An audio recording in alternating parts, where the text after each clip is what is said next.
Welcome to దిల్సదిల్. నేను మీ దిలీశ్వరి. ఈరోజు మనం మాట్లాడుకోబోయే టాపిక్ హైడ్రా గురించి మనందరికీ తెలుసు. హైడ్రా ఎంత ఫేమస్ అంటే మన రాష్ట్రంలోనే కాకుండా పక్క రాష్ట్ర ప్రజలు కూడా మాకు కూడా హైడ్రా లాంటి ఒక కమిషన్ కావాలని కోరుకుంటున్నారు. అలాగే హైడ్రా గురించి నేషనల్ లెవెల్లో కూడా చర్చలు అనేవి ఇంకా సాగుతూనే ఉన్నాయి. అంత ఫేమస్ అయింది హైడ్రా. అయితే హైడ్రా గురించి ప్రజలు ఏమనుకుంటున్నారు, హైడ్రా వల్ల లాభమా నష్టమా, ఇవన్నీ మాట్లాడుకోబోయే ముందు హైడ్రా గురించి బేసిక్ డీటెయిల్స్ అనేవి మనం తెలుసుకుందాం.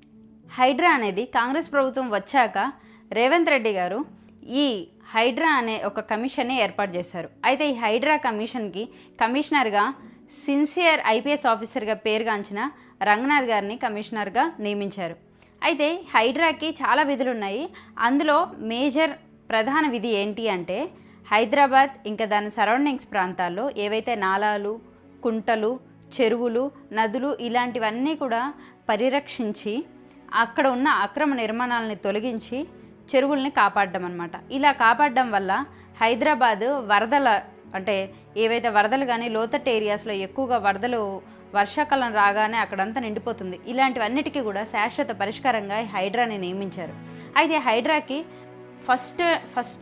ఫస్ట్లో బ్రహ్మరథం పట్టారు ప్రజలు. కానీ రాను రాను ముందుకు వెళ్తూ ఉంటే హైడ్రా మీద తీవ్రంగా వ్యతిరేకత అనేది మొదలైంది. అసలు ఎందుకు ఇలా జరిగింది అంటే ఫస్ట్ హైడ్రా రావడంతో ఇన్కన్వెన్షన్ లాంటి ఒక పెద్ద సెలబ్రిటీ నాగార్జున గారి ఫంక్షన్ హాల్ని పడగొట్టడంతో హైదరాబాద్ ప్రజలందరూ ఏమనుకున్నారంటే హైడ్రా అనేది ఈ హైదరాబాద్లో జరుగుతున్న ఆక్రమణలన్నీ పెద్ద పెద్ద బడా నాయకులకు సంబంధించిన ఆక్రమణలు, అక్రమ కట్టడాలు అన్నీ కూడా కూల్చివేస్తారు.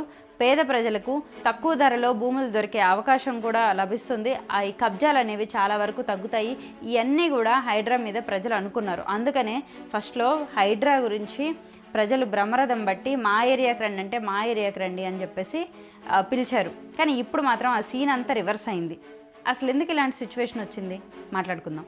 అయితే ఫస్ట్లో హైడ్రా డైరెక్ట్గా ఎవరైతే రంగనాథ్ గారు ఉన్నారో రంగనాథ్ గారే స్వయంగా ఇంటర్వ్యూస్లో చెప్పారు, నేను పేద మధ్యతరగతి ప్రజల జోలికి వెళ్ళను అని చెప్పారు. నా టార్గెట్ అంతా కూడా బడాబాబులు, ఎవరైతే రాజకీయ నాయకులు కానీ లేకపోతే సెలబ్రిటీస్ హోదాలో ఉన్నవాళ్ళు, బాగా ధనిక వర్గానికి చెందిన ప్రజల్ని మాత్రమే నేను టార్గెట్ చేస్తున్నాను. పేద మధ్యతరగతి వర్గాలకు సంబంధించిన వాళ్ళు కానీ లేకపోతే నివాసం ఉంటున్న ఆల్రెడీ కట్టిన బిల్డింగ్స్, అందులో నివాసం ఉంటున్న బిల్డింగ్స్ జోలికి వెళ్ళబోను అని చెప్పేసి కరాఖండిగా చెప్పారు.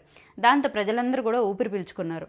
అలా చాలా కొన్ని కట్టడాలన్నీ అలా కూల్చివేసుకుంటూ వచ్చారు. కానీ ఇది రాను రాను ఏమైందంటే ఒక్కసారిగా పేద ప్రజల ఇళ్ళ మీద కూడా పడ్డారు. అదేంటి, రంగనాథ్ గారే ఇలా చెప్పారు కదా నేను పేద ప్రజల జోలికి వెళ్ళను అని చెప్పేసి, మరి ఇప్పుడు ఎందుకు వెళ్తున్నారు అన్నది ఎవ్వరికీ అర్థం కాని ప్రశ్న. అలాగే నివాసం ఉంటున్న ఇళ్లను కూడా మేము టచ్ చేయబోమని చెప్పారు. కానీ ఇక్కడ మాత్రం సీన్ అలా లేదు. నివాసం ఉంటున్న ఇళ్ళను కూడా ఖాళీ చేయించి అప్పటికప్పుడు ఖాళీ చేయించేసి ఆ ఇళ్ళను కూడా పడగొడుతున్నారు. మనం చాలా వీడియోస్లో కూడా చూసాము. ప్రజలైతే మాత్రం చాలా తీవ్రంగా ఈ హైడ్రాని వ్యతిరేకిస్తున్నారు. ఒక పక్కన హైడ్రా ఆఫీసర్స్ ఎవరైతే ప్రజలు బాధపడుతున్నారో, ఏడుస్తున్నారో వాళ్ళ రోదనలు కూడా అసలు కొంచెం కూడా పట్టించుకోకుండా వాళ్ళ పని వాళ్ళు చేసుకుపోతున్నారు. ఎలా చేసుకుపోతున్నారంటే ఇప్పుడే ఈ గంటలో మనం ఈ హైడ్రాని ఈ బిల్డింగ్ని మనం కూలగొట్టకపోతే ఈ గంటలో ఏదో పెద్ద పెను ఉపద్రవం వచ్చేస్తుంది అన్నట్టుగా వెంటనే కూలగొట్టేస్తున్నారు. సరే కూలగొట్టేసి ఏమైనా అక్కడ డెవలప్మెంటల్ యాక్టివిటీస్ ఏమైనా చేస్తున్నారో చెరువుకు సంబంధించి అంటే అవి ఏం చేయట్లేదు. ఎందుకంటే కూలగొట్టేస్తున్నారు. కనీసం ఆ కూలగొట్టిన తర్వాత వచ్చిన వేస్టేజ్ ఏదైతే ఉంటుందో అది కూడా తరలించట్లేదు. మరి అంత తరలించట్లేదు, ఏమి చేయని దానికి సామాన్లు కూడా తీసుకొని ఆ ప్రజల ఇళ్ళను వెనువెంటనే ఎందుకు కూలగొట్టాలి అని చెప్పేసి ప్రజలు ప్రశ్నిస్తున్నారు. చాలా వీడియోస్లో చూసాము. అలా ఇంకా కూలగొట్టడం అలాగే ఉంది. మరి ఈ వేస్టేజ్ని అంతా ఎప్పుడు తీసుకెళ్తారు, ఇదంతా డెవలప్మెంటల్ యాక్టివిటీస్ని ఎప్పుడు ప్రారంభిస్తారో ఆ ప్రారంభించే ముందు ప్రజలకు నోటీసులు ఇచ్చి కొంత టైం ఇచ్చి వాళ్ళకి పునరావాసం లాగా కల్పించి లేదా నష్టపరిహారం ఇచ్చి ఇవన్నీ చేయించే కదా ప్రభుత్వం ఇవన్నీ చేయాలి. కానీ ఇవన్నీ చేయకుండానే ప్రభుత్వం ఏంటంటే డైరెక్ట్గా ఆ స్టెప్ తీసుకోవడం వల్ల చాలామంది ప్రజలు అనేవాళ్ళు సఫర్ అవుతున్నారు ఈరోజు. అయితే ఇక్కడ మనం మాట్లాడుకోవాల్సిన ఇంకో టాపిక్ ఏంటంటే పునరావాసం. అంటే ప్రజలకు నష్టపరిహారంగానే లేకపోతే వేరే ఇల్లు కానీ ఇలాంటివి ఇవ్వాలి ప్రభుత్వం, ఇచ్చాకనే కూలగొట్టాలి. అయితే ఇలాంటి పునరావాసాలకి ప్రజలు రెడీగా లేరు. ఎందుకు అంటే కాంగ్రెస్ ప్రభుత్వం చెప్తుంది డబుల్ బెడ్రూమ్ ఇల్లు ఇస్తాము అని చెప్తుంది. అయితే ఈ డబుల్ బెడ్రూమ్ ఇల్లు ఎలా ఉంటున్నాయి అంటే మనందరికీ ఈ మధ్య ఒక తమిళ్ మూవీ కూడా బాగా ఫేమస్ అయింది. ఈ డబుల్ బెడ్రూమ్ ఇల్లు ఇలాంటి ప్రాజెక్ట్స్ మీద చాలా ఫేమస్ అయింది. ఏంటి అంటే చాలా తక్కువ టెండర్లని పిలుస్తారు. ఆ తక్కువ టెండర్ వేసిన వాళ్ళకే ఈ కన్స్ట్రక్షన్ బాధ్యతలను అప్పగిస్తారు. వాళ్ళు ఏం చేస్తారు, తక్కువ టెండర్కి వేశారు కాబట్టి ఆ దాంట్లోనే ముగించాలి, అందులోనే వాళ్ళ లాభాలు కూడా రావాలి. కాబట్టి నాణ్యత లేని సిమెంట్ కానీ ఐరన్ కానీ ఇలాంటివన్నిటి వల్ల వీటన్నిటితో కట్టించి ఒక నాణ్యత లేని ఇంటిని అప్పగించేస్తున్నారు ప్రభుత్వాలకి. ప్రభుత్వాలు కూడా ఏం మినిమం చెకింగ్స్ కూడా లేకుండా ఎవరైతే నష్టపరిహారం కోరుకుంటున్నారో లేకపోతే పేద ప్రజలకి ఇలాంటి ఇళ్ళని ఇచ్చేస్తున్నారు. అయితే వీటికి ప్రాపర్ మెయింటెనెన్స్ ఉండట్లేదు, వాటర్ ఉండట్లేదు, ఎటువంటి సదుపాయాలు లేకుండా ఎక్కడో ఊరికి బయట ఇల్లు ఇస్తామంటే ఎవ్వరు కూడా ఒప్పుకోరు. కనీసం వాళ్ళకి డబ్బు రూపంగా కానీ లేకపోతే ఒక మంచి పక్కా ఇల్లు కట్టిస్తాము అని చెప్పేసి అదంతా కూడా స్టార్ట్ చేసి తర్వాత ఇది చేయాల్సింది. ఎందుకు అంటే ఇప్పుడిప్పుడే వెంటనే వరదలు అనేవి రావు కదా. వరదలు ఎప్పుడు వస్తాయి, వర్షాకాలంలో వస్తాయి అనుకుందాం. మరి ఇప్పుడు ఇది ఏ మంత్, అక్టోబర్ వచ్చేసింది అంటే రానున్నది చలికాలం, తర్వాత ఎండాకాలం. చాలా టైం ఉంది హైడ్రాకి చాలా టైం ఉంది. ఎంత టైం అంటే మీరే చూసుకోండి, ఇది 3 months, అది 3 months, ఇంకా 6 months టైం ఉండగా కూడా ప్రభుత్వం ఒక గంటలో ఇలా చిటిక వేసుకుంటూ విరగొట్టేస్తున్నారు. అంత ఈజీ అయిపోయింది. ఒక ఇల్లు కట్టడం అనేది ఎంత కష్టం అసలు. కాంక్రీట్, ఐరన్, సిమెంట్ ఇలాంటివన్నీ కూడా ఎక్కడెక్కడి నుంచో ఇసుక ఇలాంటివన్నీ కూడా చాలా ఎక్కువ రేట్లతో ఉంటాయి. అలాంటివన్నీ తీసుకొచ్చేసి ఎంత మ్యాన్ వర్క్ అక్కడ అవసరం పడుతుంది, మిషన్ వర్క్ అవసరం పడుతుంది, ఎంత టైం వెచ్చించాలి ఒక ఇల్లు కట్టడం పైన. ఇవన్నీ కూడా ప్రభుత్వానికి తెలుసు వాస్తవాలు. తెలిసి కూడా ఇవన్నీ కూడా పట్టించుకోకుండా నిమ్మకి నీరెత్తినట్లు ప్రవర్తిస్తుంది. మొదటగా బడా నాయకుల్ని మాత్రమే టార్గెట్ చేస్తానన్న ప్రభుత్వం ప్రస్తుతం అది పేద ప్రజల మీదకి వెళ్తుంది. సో ఇవన్నీ కూడా ఆలోచించుకోవాలి. ఈ పేద ప్రజలకి నష్టం కలిగితే అది చాలా తీవ్రమైన నష్టం జరుగుతుంది. ఎందుకంటే ఈ పేద ప్రజలకి వేరే ఆస్తులు ఏమి ఉండవు, వాళ్ళ ఇల్లే వాళ్ళ ఆస్తి. ఇల్లులు కూడా లేని వాళ్ళు చాలామంది ఉన్నారు. అయితే చాలామంది కనీసం మనకు ఒక ఇల్లు అంటూ వస్తే తర్వాత మనం ఏదైనా చేసుకోవచ్చు అని చెప్పేసి ఇంటి మీదే అంతా వాళ్ళు సంపాదించిన రెక్కల కష్టం అంతా కూడా ఆ ఇంటి మీదనే వెచ్చిస్తారు. ఎలా అంటే ఎక్కువ రేట్లకు వడ్డీలను తెచ్చుకుంటారు. పేదవాళ్ళకి బ్యాంకు రుణాలు కూడా ఉండవు. ఇల్లు కట్టుకుంటామంటే మీకు ఏ జాబ్ ఉంది, మీకు ఏంటి, మీ దగ్గర ఇంకేమైనా అసెట్స్ ఉన్నాయా, ఇలాంటివన్నీ చూసి వాళ్ళు లోన్ ఇస్తారు. కాబట్టి పేదవాళ్ళకి లోన్ దొరక్క వీళ్ళు ఏం చేస్తున్నారంటే ఎవరైతే ఎక్కువ రుణాలు ఇస్తారో వాళ్ళ దగ్గర ఎక్కువ వడ్డీలకి ఇవి తెచ్చుకుంటారు. డబ్బులు తెచ్చుకొని ఆ డబ్బులతో కనీసం మెడలో బంగారం కూడా లేకుండా అంత బంగారం అంతా తాకట్లు పెట్టుకొని ఇవన్నీ చేసుకొని అప్పులు తెచ్చుకొని ఇన్ని చేసుకొని ఇల్లు కట్టించుకుంటారు. నిద్రాహారాలు మాని వర్షాకాలం అంతా కాపలా కాసుకుంటూ ఇల్లు కట్టించుకుంటే ఒక్కసారిగా వచ్చి ప్రభుత్వం కూల్చివేస్తే ఏ పేదవాడి కడుపైనా సరే మండుతుంది. అయితే మరి ఈ బడాబాబులను ఎందుకు ఏం చేయట్లేదు? ఇంతకుముందు చెప్పారు కదా. సో చాలామందిని మేము ఎంత బడాబాబుల్ని ఫస్ట్ బడాబాబుల పని అంతా చేసుకుంటూ రావాలి కదా. పెద్ద పెద్ద రాజకీయ నాయకులు, ధనిక వర్గానికి సంబంధించిన వాళ్ళు ఎలాగైతే ఓల్డ్ సిటీలో అసదుద్దీన్ ఓవైసీ కాలేజీలు కానీ లేకపోతే మల్లారెడ్డి ఇన్స్టిట్యూషన్స్ కానీ ఇవన్నీ కూడా మరి చెరువు బఫర్ జోను మరియు FTL పరిధిలోనే ఉన్నాయి కదా. మరి వీటన్నిటిని కూల్చుకుంటూ వచ్చి తర్వాత ఇవి చేయొచ్చు కదా. ఓకే, అవంటే ఎడ్యుకేషనల్ ఇన్స్టిట్యూషన్స్, ఓవైసీ గారివి కానీ లేకపోతే మల్లారెడ్డి గారివి కానీ ఇవి రెండు కూడా ఎడ్యుకేషనల్ ఇన్స్టిట్యూషన్స్. కాబట్టి మానవత దృక్పథంతో మీరు ఆలోచించి ఎడ్యుకేషన్ అనేది మధ్యలోనే పిల్లలకి ఆగకుండా నిరంతరాయంగా కొనసాగాలని చెప్పేసి వీటిని వాయిదా వేశారనుకుందాం. ఇంకా చాలా ఉన్నాయి కదా. ఇంకా చాలా ఏవైతే ఇంకా విల్లాలు కానీ పెద్ద పెద్ద అపార్ట్మెంట్స్ కానీ వాసవి అర్బన్ కానీ ఇలాంటివన్నీ కూడా ఇంకా చాలా అక్రమ కట్టడాలు ఉన్నాయి. వాటన్నిటి జోలికి వెళ్ళి ఆ లోపల ప్రజలకి ఏదో ఒక మంచి పునరావాసం కానీ నష్టపరిహారం కానీ కల్పించిన తర్వాత కదా ప్రభుత్వం ఈ చర్య చేపట్టాలి. ఇంత ప్రజల గురించి ఆలోచించే కాంగ్రెస్ ప్రభుత్వంది ఐడియాలజీ కూడా లెఫ్ట్ వింగ్ ఐడియాలజీ. అంటే బడుగు బలహీన వర్గాల ప్రజల గురించి ఆలోచించే పార్టీ ఏదైతే ఉందో అది కాంగ్రెస్ పార్టీ. ఆ యొక్క సంకల్పంతోనే 1885లో కాంగ్రెస్ పార్టీని స్థాపించారు కదా. మరి అలాంటి ఆ ఐడియాలజీ, మెయిన్ ఐడియాలజీని వదిలేసి ఎందుకు పేద ప్రజల మీదకి వెళ్తున్నారు?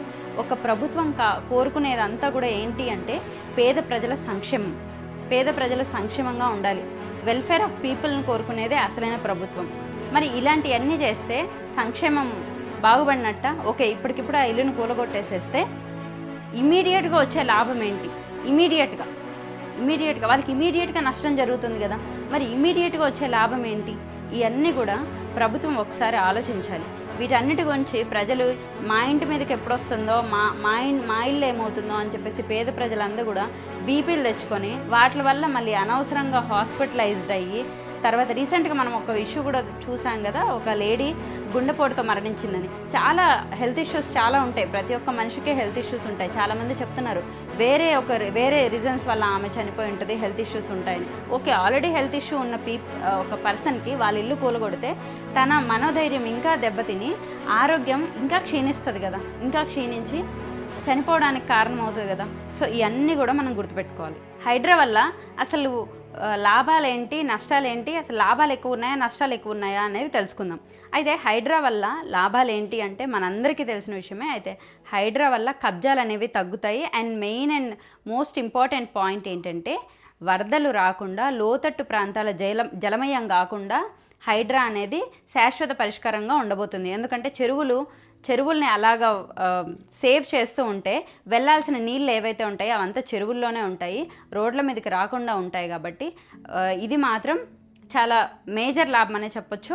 ఏవైతే చెన్నై కానీ, విజయవాడ కానీ, ముంబై కానీ వరదల్లో ఇలాంటి పెద్ద పెద్ద సిటీస్ చిక్కుకున్నప్పుడు ఎంతటి ప్రాబ్లమ్ని ఫేస్ చేశారో మనందరికీ తెలుసు. అలాంటి ప్రాబ్లమ్స్ ఏవైతే ఉంటాయో అవి హైదరాబాద్ చవి చూడకూడదు అనుకునే ఈ ఒక్క స్టెప్కి మనం అందరం కూడా గౌరవిద్దాం కూడా.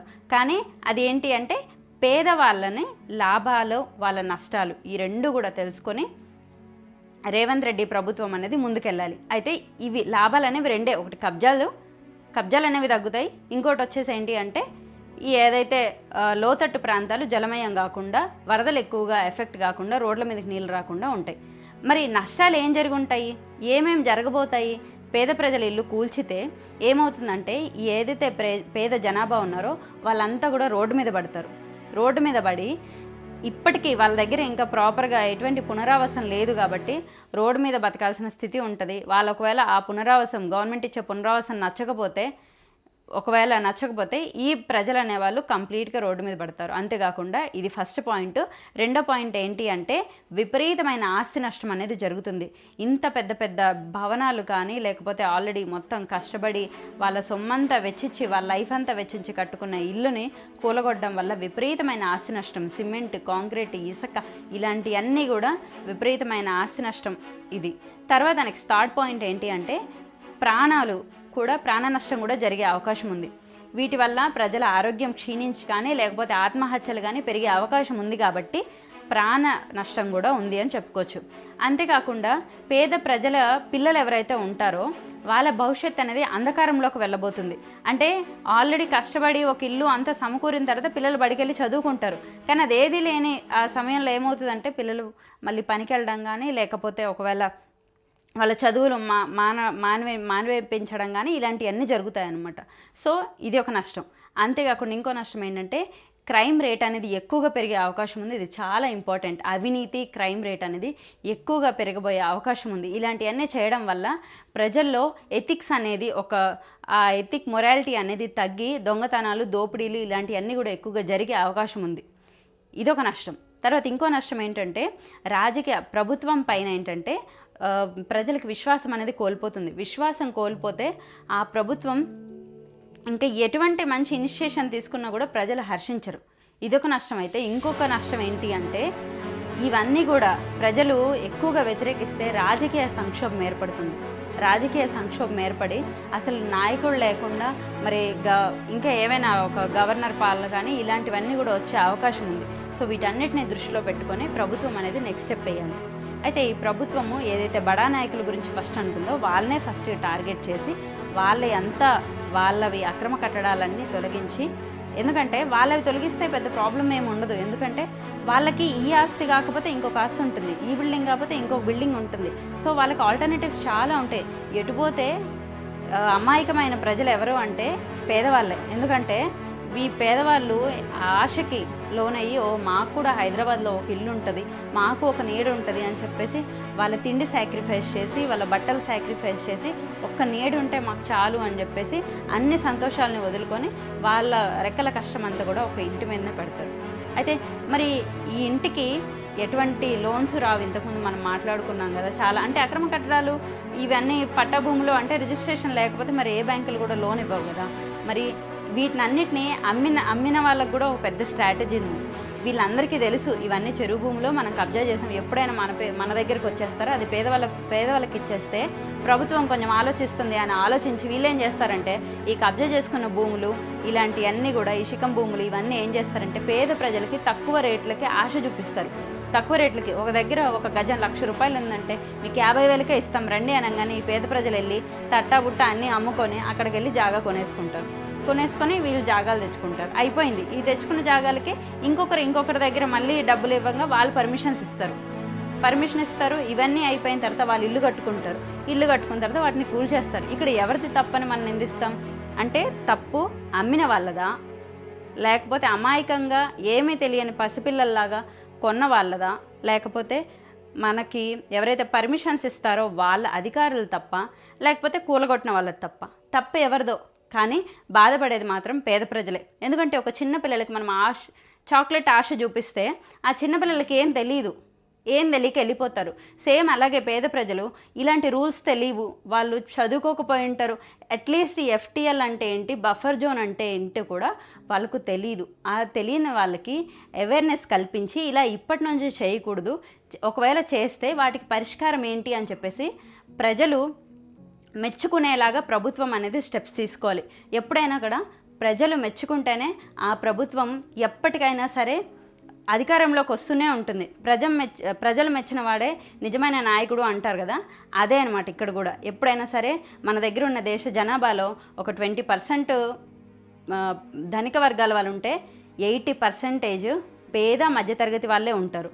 సో గవర్నమెంట్స్కి ఏవైనా కూడా ఓట్ల అవసరం కాబట్టి, సో ఓట్ల పరంగా చూసుకుంటే కూడా ఈ ప్రజలే ఎక్కువగా ఉన్నారు కాబట్టి ఇవన్నీ దృష్టిలో పెట్టుకొని ముందుకెళ్ళాలి. ఏదైతే గవర్నమెంట్ ఇనిషియేషన్ తీసుకుందో ఈ ఇనిషియేషన్లో భాగంగా ఇంకా ఈ చెరువులు నాలాలన్నింటినీ కూడా పేద ప్రజల్ని ఇబ్బంది పెట్టకుండా పరిరక్షించాలని చెప్పేసి మనస్ఫూర్తిగా కోరుకుంటున్నాను. Thank you.